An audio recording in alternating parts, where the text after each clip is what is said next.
Latihan judo. Latihan judo. Oh, jadi apa tujuannya supaya kalau berantem nggak kalah? Oh, latihan dengan pejudo nasional ya waktu itu ya. Wah. Iya.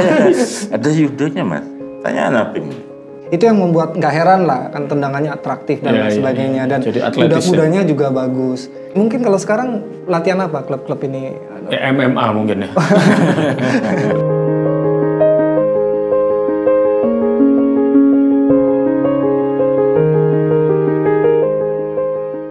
Selamat malam bucin bola Indonesia, masih dengan tagline yang sama, berkali-kali dikhianati, berkali-kali disakiti tapi tetap cinta. Ya, cinta sepak bola Indonesia. Kebetulan di luar negeri, di Eropa sana sudah liga-liga udah berjalan, Bundesliga udah berjalan, Premier League juga udah berjalan. Nah, kali ini kita akan ngobrol yang terkait sama itu deh. Jadi salah satu klub elit dari Premier League yaitu Arsenal. Elit itu, ya, elit. Ya elit dong, masih dihitung tim masih elit ya? lah. Sampai sekarang masih lah ya sekalipun sekarang agak lupa caranya untuk menang, tapi dia tetap tim elit, masih tim 10 besar lah. Oke, jadi pernah Arsenal itu bermain di Surabaya. Jadi bermain di Surabaya dan kebetulan itu tahun sekitar tahun 83 Mas Enor. Iya, 16 Juni 83. 16 Juni 83 dan mereka kalah 0-2 oleh klub top Galatama ketika itu Niak Mitra. Nah, untuk ngobrol-ngobrolin itu kita sudah punya tamu yang spesial. Kapten Niak Mitra kala itu, Pak Wayan Diana. Selamat malam, Pak Wayan. Selamat malam. Ya. Malam. Jadi Niak Mitra ini, Bro, adalah tim yang besar ya di Indonesia ya. Back to back champion waktu itu di Galatama semi pro tahun 1981, 82, 83, lalu bulan Juninya kedatangan Arsenal gitu. Dan yang paling bersejarah itu kan yang paling banyak dibicarakan dalam sejarah sepak bola Indonesia ketika Niak Mitra memukul Arsenal 2-0. Waktu itu lumayan lah Arsenal ya, ada David O'Leary, ada Graham Rix, ada Pat Jennings, ada Alan Sunderland. Ya, gitu ya. Arsenal klub Inggris ini. Iya ya, maksudnya di London top ya.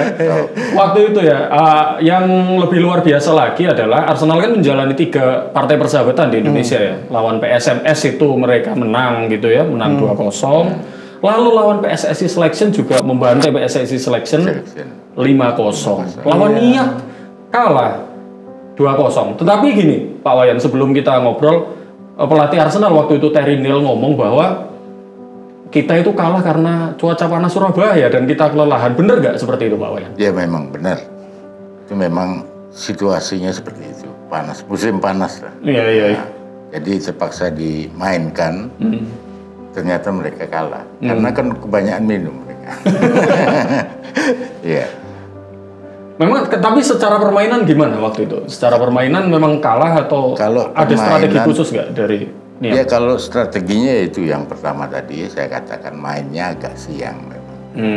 2:30, jadi mereka kepanasan. Jadi kita ambil di situ. 2:30 itu? 2:30. Itu idenya siapa itu main 2:30? Itu idenya dari pemilik klub kita. Pak Agustinus Wenas ya? Ya. Ya. Dan ternyata taktik itu berhasil. Di luar juga, kalau secara permainan gimana? Kalau dulu tim Inggris kan biasanya bermain kick and rush gitu ya? kan dengan kecepatan, lalu bola-bola atas. Bagaimana mengantisipasi itu? Kita waktu itu memang instruksi dari Pak Wenas, kita jangan memainkan bola-bola atas. Kita mainkan bola-bola dari kaki ke kaki, tapi harus cepat dan banyak bergerak. Itu memang kemenangannya kita di situ.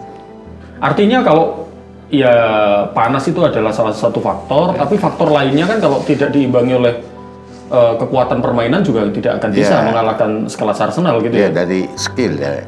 Dan samping itu kita harus menjaga masing-masing pemain, markingnya.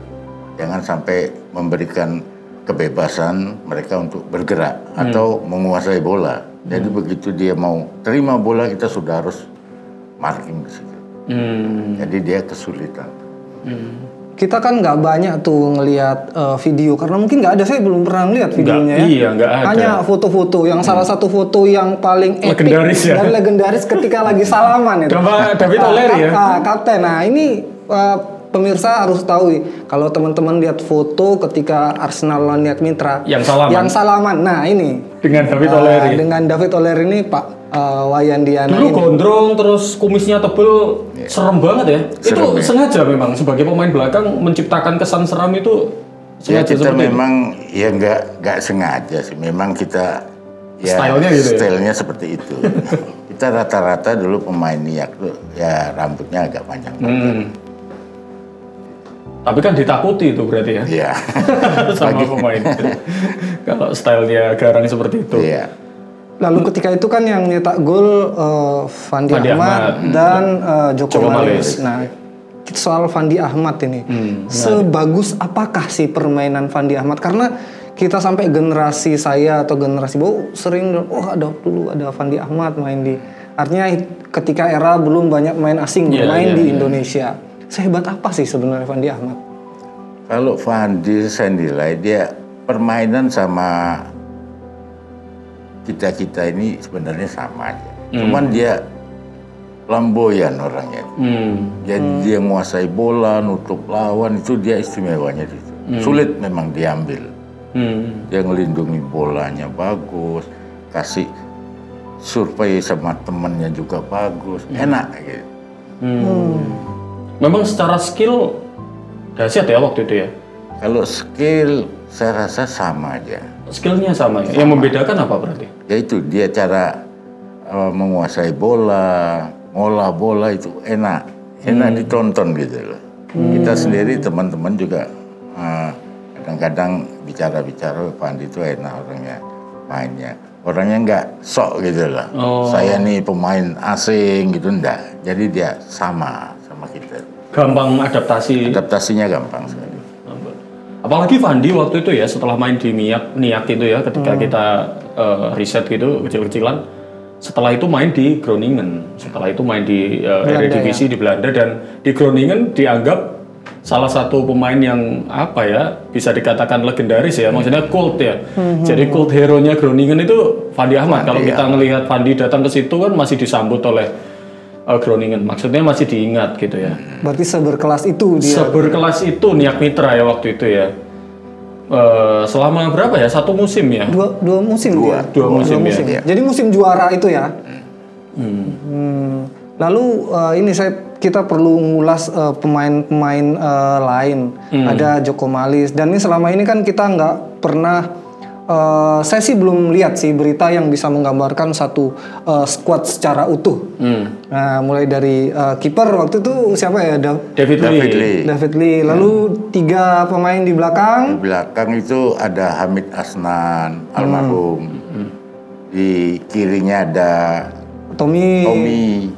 Riono Asnan juga. Lalu kemudian di depannya ada. Di tengah lagi ada Ray Bauer, almarhum juga.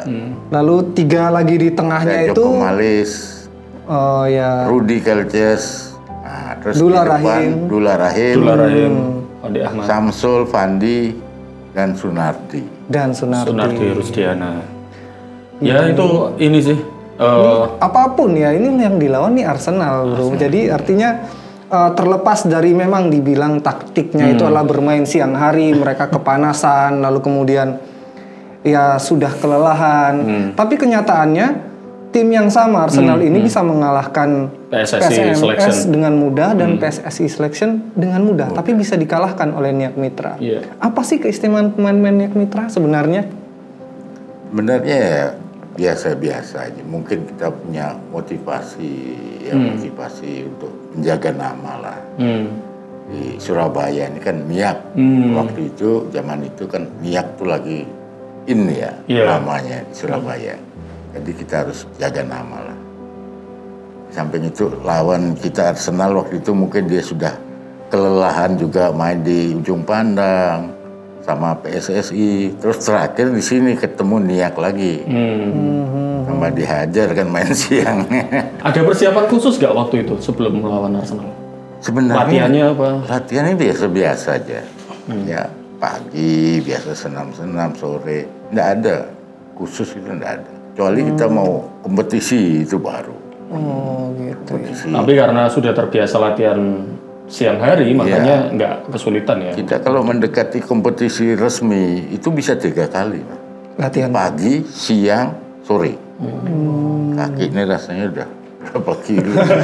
Iya. Pagi, siang, sore kayak minum obat ya berarti 3 kali. Belum kena tribun Tambak Sari itu. Oh, gimana itu tribun? Ya dari bawah tuh naik. Oh, naik turun tribun. Iya, lari tribun itu berapa meter dari bawah? Itu sampai 10 kali. Sampai bawah sudah lumpuh semua. Tapi hasilnya memang luar biasa. Secara fisik udah fit semua Fit, gitu itu. sudah itu. Lalu sebelum pertandingan itu kan sebelumnya sudah tahu lawan sebelumnya Arsenalnya selalu menang. Iya. Secara mental pemain-pemain Niak Mitra sebelum masuk lapangan atau persiapan bersama pelatih di ruang ganti itu, apakah sudah ada kepercayaan diri bisa ngimbangi atau wah yang penting jangan kalah atau seperti apa sih? Maksudnya suasana mentalnya itu seperti apa? Ya kalau masalah mental, saya pribadi ya, kalau masuk lapangan itu saya pikir sudah mental itu selalu di atas kita. Jadi kita anggap lawan itu sudahlah, nanti apa katanya di lapangan sudah. Jadi mentalnya kita tidak boleh down di situ. Pertandingan resmi itu kompetisi tidak. Kita harus menang. Punya pikiran gitu aja. Mental kuat itu karena memang hasil latihan yang sangat keras gitu ya mungkin. Ya, itu dari situ. Nah sekarang pengen ini bro, pengen tanya ke Pak Wayan. Waktu itu Niak kan yang paling top ya di Surabaya ya. Bahkan Persebaya pun tidak serami Niak ya waktu itu. Waktu 16 Juni tahun 83 lawan Arsenal itu kan yang nonton 30.000 orang. Padahal kapasitas di atas kertas itu 15.000 ya. Serame apa gitu, maksudnya heboh apa gitu suasananya di waktu itu. Ya suasananya memang waktu terjadi gol pertama tuh memang itu penonton tidak keruan ada yang masuk ke dalam lapangan tapi enggak ganggu, cuman masuk keluar lagi. Itu gol pertama. Jadi sampai di central di bawah-bawah itu berdiri, ada penonton ya berdiri banyak. Soalnya tribun udah penuh semua. Di pohon lagi. Udah enggak keruan. Ya, itu. Dan mereka juga mungkin nggak menyangka bahwa bisa mencetak gol ketika itu sehingga heboh banget ya. Iya. Rame banget ya. Dan ramenya penonton itu meningkatkan mental berarti meningkatkan. Iya, memberikan motivasi lah waktu gol pertama. Jadi kita tambah semangat lagi gitu. Ya, gol kedua lagi, wah tambah jadi lagi. Gol kedua akhir ini ya, menit-menit 85 atau 83 ya, Joko Malis ya. Iya. Arsenal udah nggak bisa apa-apa waktu itu. Nggak bisa apa-apa sudah. Sudah dia nyerah lah. Sudah nyerah ya? Arsenal. Udah nyerah. Kalau Arsenal sekarang jangan mudah nyerah ya. Jadi sekelas Brentford lah. Niatnya berakhir 2-0 ya. 2-0, sama-sama 2-0. Kan kebetulan Arsenal pertandingan pertama di Premier League ini kan kalah juga. 0-2 mereka itu. Berarti Niak Mitra udah sekelas lawannya Arsenal sekalipun ya bermain siang dan lain sebagainya. Oke, lalu satu lagi yang kemudian siapa sih pemain mungkin yang waktu itu paling berkesan di skuad Arsenal mungkin yang diingat? Dari lawan. Dari Arsenal. Dari Arsenal. Dari Arsenalnya itu saya ya hampir rata-rata sih dia waktu itu. Rata. Memang ya mungkin dia faktor kecapean itu. Faktor kecapean. 2 kali pertandingan dia di luar Surabaya kan. Habis itu terakhir ketemu Niak yang mempunyai kelas lebih di atas lah. Kelas lebih di atas PSSI Selection dan lebih di atas SMS. Dia bisa menang di sana. Jadi kita harus menyiapkan diri di sini, jangan sampai gagal lah gitu. Lalu setelah mereka kalah itu gimana reaksinya? Maksudnya mereka Arsenal tim ya tetap ya salaman seperti biasa atau santai-santai seperti biasa atau langsung ngeloyor aja ke ruang ganti? Ya, kayak gimana sih suasananya? Ada yang salaman, ada yang langsung keluar gitu. Langsung keluar itu kecewa ya berarti ya? Dia kecewa, nunduk sudah gini dia keluar cadangannya. Oh, jadi meskipun itu persahabatan tapi dianggap serius juga serius, ya sama Arsenal. Dia kan gengsi juga gitu lah. Ya, Tim Nama Eropa, besar kan, nama besar sampai dia ke Indonesia ini gagal di sini kan malu juga. Kita aja sendiri nih ya kalau gagal lu malunya setengah mati dilempar. Waktu itu misalnya Nia kalah lawan Arsenal itu ya malu juga ya waktu itu. Maksudnya penonton juga akan marah ya waktu itu. Bisa seperti itu. Oh. Harusnya kan kalau misalnya lawan tim Eropa apalagi sekelas Arsenal gitu misalnya kalah ya maklum lah gitu ya. Itu nggak ada pemakluman seperti itu waktu itu ya. Ya namanya Surabaya ya. Keras Surabaya ya, dari keras. dulu ya. Kita niat aja dulu kalau mau main lawan tim apa dilempar dulu. Sampai mobil itu busnya kita tuh pecah katanya dia pingin nonton niat. Robot kan ngikuti bis, akhirnya ditutup, nggak bisa masuk, dilempar busnya. Pecah, saya kan sini kena kaca. Sempat kena kaca? Sempat. Jadi dulu betapa semangatnya supporter di Surabaya itu memang sudah dari dulu ya. Ya pintu sampingnya jebol, besi itu, gergaji kan. Gaji besi. Digergaji? Biar terbuka. Gila. Bis kan masuk dari situ mas. Iya. Jadi nggak bisa dari depan pintu utama, nggak bisa. Udah penuh di situ. Orang jalan aja katanya, saya diem aja gini bisa jalan nggak? Nggak pakai jalan kaki, ini diem aja gantung gitu. Ya. Udah sampai depan pintu. Ke bawah arus itu ya? Iya, kedorong. Ya mungkin terlalu cinta ya Odi. Pak Wayan kan sebagai kapten ya, kapten terus mengkapteni pemain-pemain yang bisa dikatakan legendaris ya, kayak Joko Mali, Dula Rahim, Fandi Ahmad, Samsul Arifin, Riono Asnan. Gimana sih cara memimpin tim itu waktu itu? Ya kita tuh cuman kita sebelum bertanding kan berdoa dulu ya, kita ajalah teman-teman biar dalam lapangan tidak saling menyalahkan. Oh. Seandainya ada teman yang keliru, mungkin passingnya apa salah, jangan langsung dimaki, itu kan ada. Dimaki temennya yang enggak lah. Jadi karena kita yang seperti ngomong lah dalam lapangan, kita sebagai kapten ya kita tepuk, ayo semangat. Udah, jadi jangan sampai salah menyalahkan. Itu aja, kasih semangat teman-teman itu. Jadi kita tuh kompak terus. Kalau lapangan kita tahu suaranya ini jauh, itu udah tahu posisinya di sini tahu. Oh gitu ya. Saking apa kekompakannya, chemistry-nya udah. Ya ini ada tembok itu mas ya, di sebelah itu suaranya siapa? Itu pernah dites sama Pak Wenas. Oh gitu ya. Satu-satu. Ini suaranya siapa? Tahu si A. Jadi supaya umpama kalau di lapangan tanpa harus ngelihat gitu, kalau lagi, suara udah tahu. Sana, ya, udah suaranya di sini dia. Posisinya di situ pasti. Itu bahkan kayak gitu itu dilatih ya oleh Pak Wenas itu. Sebenarnya enggak, kita kan tiap hari ketemu. Saking ketemu. Guyonan, tahu nih suaranya si A nih datang nih. Tahu. Dia sampai ke situ latihan. Jadi ngetesnya dengan itu ya. Ini suara siapa gitu. Udah kelihatan gitu ya. Tanya Pak Nafing. Seperti gitu ada. Iya, di sebelumnya itu Pak Nafing pernah cerita. Ketika dia pertama kali datang ke Niak Mitra itu 2 bulan pertama itu latihan cuma lari, crossing. Artinya ada latihan-latihan spesifik. Umpama Samsul sebagai striker, nyundul itu latihan nyundul aja, latihan nyundul. Itu memang ada latihan yang benar-benar spesifik diberikan kepada setiap pemain atau gimana? Siapa yang menginstruksikan latihan seperti itu? Itu dari Pak Wenas sendiri. Pak Wenas sendiri? Iya. Nah ini kan pemilik klub, tapi kok tahu gitu ya? Kok ikut dalam hal-hal teknis gitu? Memang Pak Wenas tuh orangnya nggak bisa diem ya. Dia baca buku, ada video, apa itu diterapkan di lapangan. Harus bisa. Di Samsul striker, golnya heading, ya sambil terbang. Itu harus dilatih. Ya harus sampai hancur-hancur sini. Samsul.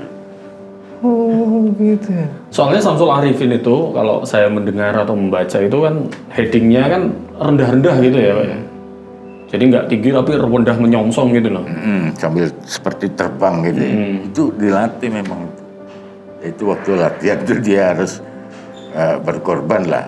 Sininya yang lecet-lecet. Sampai lencet-lencet Iya, dadanya dia gitu. bilang waduh. Iya, udah resiko. Nggak ada alasan, langsung maju terus ya? Harus. Oh. Lalu kalau back itu katanya sampai dibelikan celana jeans untuk latihan tackling Main itu belakang. supaya nggak luka semua. Itu memang benar Betul ya, benar. betul. Ada, gitu. Pak Wayan juga ngalamin nih? Ngalami. Pakai celana jeans gitu? Iya. Ada khusus celana itu. Untuk sliding. Pemain Gila. belakang tuh harus bisa semua. Latihan pakai celana Bola jeans? gantung, heading. Lengkap. Jadi barbelnya ada. Judo juga ada.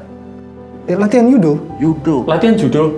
Judo. Oh, jadi apa tujuannya supaya kalau Ya. berantem nggak kalah? Nah, bukan itu tujuannya kalau kita jatuh apa segala terhindar. Terhindar dari Kudanya cedera, biar kuat. kuda-kudanya bagus. Kuda-kudanya kuat. Latihan judo ya? Berarti memang secara fasilitas, secara program, secara sistem hebat sekali ya waktu itu? Ya lengkap kita memang. Niat ya? Jadi kita turun ke lapangan udah siap semua. Udah dibekali latihan-latihan. Ada judonya. Latihan judo Saya ya? baru dengar Ada kalau nggak ya? ada latihan judo, Ada. baru dengar. Oh. Saya nggak Satu tahu minggu ada 2 klub kali sekarang. di sana mana? Dari Pantau juara nasional. Keluarga pantau loh. Iya. Dia itu pelatihnya, orang tuanya Oh, latihan dengan pejudo nasional. nasional ya waktu Iya. itu ya? Wah. Iya. Ada judonya mas. Tanya Napim. Latihan judo Ada, ya? berat Bener. latihannya. Kalau sekarang taunya sih praktek tinju gitu, tapi nggak latihan. Di lapangan praktek tinju, tapi nggak latihan. Kita jatuh terus sudah siap lah. Kuda-kudanya kuat Kuda-kudanya, ketika menghadapi ya. itu jatuhnya nggak cedera gitu. Dilawan pasti kuat.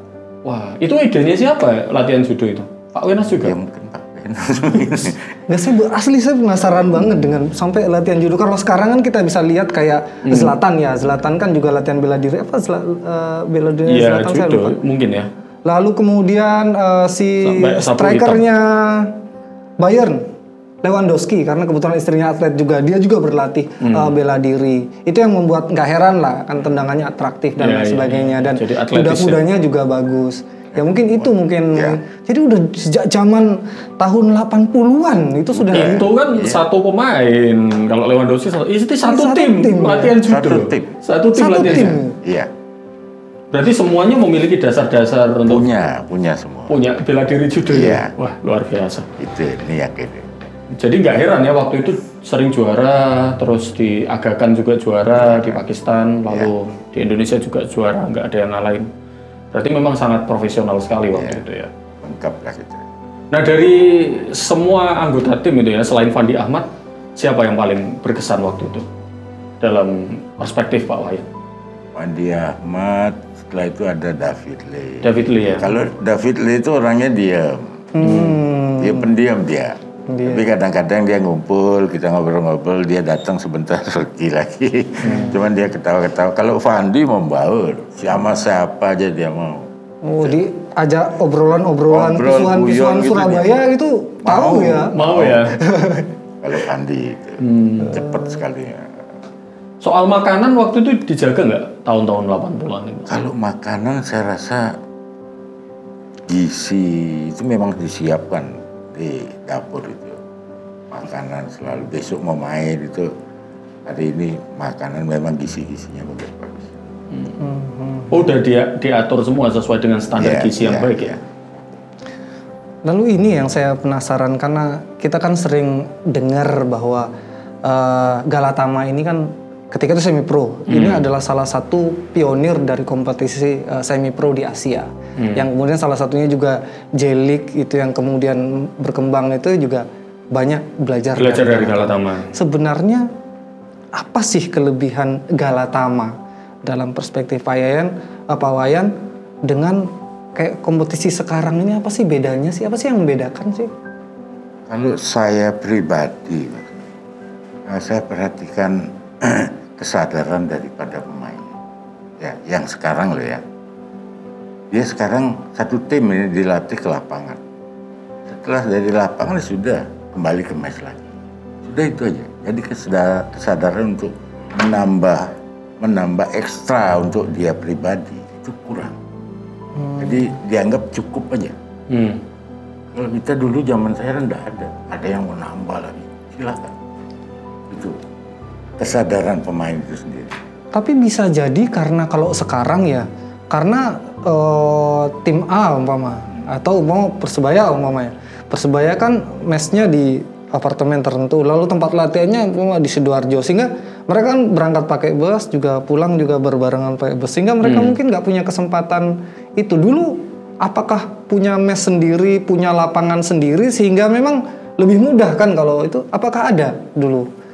Ya dulu memang mesnya sendiri, lapangan sendiri. Punya sendiri ya? Tapi punya sendiri? Pribadi ya. Punya niat ya? Niat sendiri. Jadi ketika mau nambah-nambah ya di lapangannya sendiri ya? Sendiri.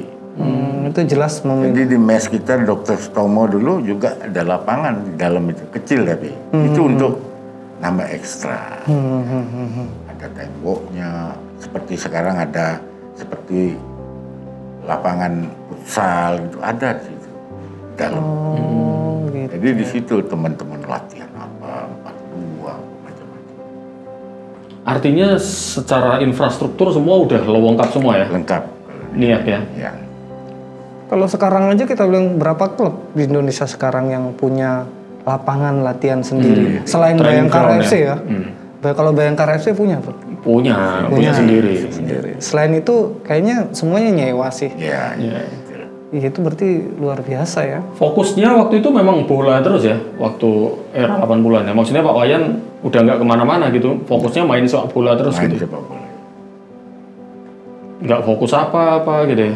Nggak bisa, waktunya nggak ada. Waktunya nggak ada. Emangnya mau fokus ngendorse? Nggak beda. Belum ada medsos bro. Nggak, maksudnya ya di luar lapangan lah. Oh di maksudnya. luar lapangan. Jadi memang fokusnya memang murni sepak bola. Sepak bola ya. Oke wes, mungkin Saya pikir itu ya. ya itu sih, dan ya asik lah. Saya terutama yang masih ini ya, selain mengalahkan Arsenal, latihan judo itu ya. luar biasa. Jadi memang benar-benar Jadi disiapkan. itu memang nggak dipublikasikan memang itu kita. Rahasia itu. Rahasia. Ya, ternyata itu salah satu rahasia kenapa mereka bisa merajai. Mungkin kalau sekarang latihan apa klub-klub ini? Ya, MMA mungkin ya. Oke, itu Ya mungkin itu sementara ya, Pak Wayan ya. Mungkin nanti kita explore di Hiperbola Memori ya, dengan Pak Yasin. Tapi kita khusus malam ini berbincang soal bagaimana sih waktu itu kok bisa niat mengalahkan Arsenal gitu ya, dengan David O'Leary dan Pat Jennings-nya. Ternyata ada karena kuda-kuda judo juga. Salah satunya kuda-kuda judo, sehingga Arsenal juga ngeper lawan Niak. Selain tiap 5 menit pemain Arsenal harus pergi ngambil minum di pinggir lapangan. Gitu ya Pak ya? Minum Karena terus. panas sekali. Memang disiapkan mineral-mineral di pinggir. Ya, bentar-bentar habis tendang ambil minum. Wah ini kesempatan buat kita. Artinya dengan situasi, lalu persiapan, lalu apa namanya membentuk tim yang sangat hebat. Jadi bukan tidak mungkin ya sebuah tim dari Surabaya bisa mengalahkan tim dari Eropa gitu ya. Oke lah. Sementara itu. Pemirsa Bucin Bola, itulah obrolan kita tentang obrolan singkat ya. Obrolan singkat lah dengan kapten. Ini yang diingat nanti fotonya, nanti kita akan pasang fotonya. Yang garang itu ya. Yang garang itu dan yang lagi salaman itu. Dengan David O'Leary ya. Wah, itu foto yang bagi saya legendaris sekali untuk dilihat, dan itu menunjukkan bahwa ya sekalipun taktiknya apa, caranya kita bisa loh mengalahkan tim selevel Arsenal. Yang ketika itu juga terhitung musim sebelumnya dia masih masuk 10 besar. Masuk ya, masuk 10 besar. Dan lolos Eropa kan waktu itu. Piala UEFA, dia di Piala UEFA. Saya pikir itu yang bisa kami bagi di sini. Sampai jumpa di episode Bucin Bola berikutnya. Terima kasih. Terima kasih atas kesediaannya. Terima kasih. Terima kasih banyak. Sampai jumpa. Sampai jumpa.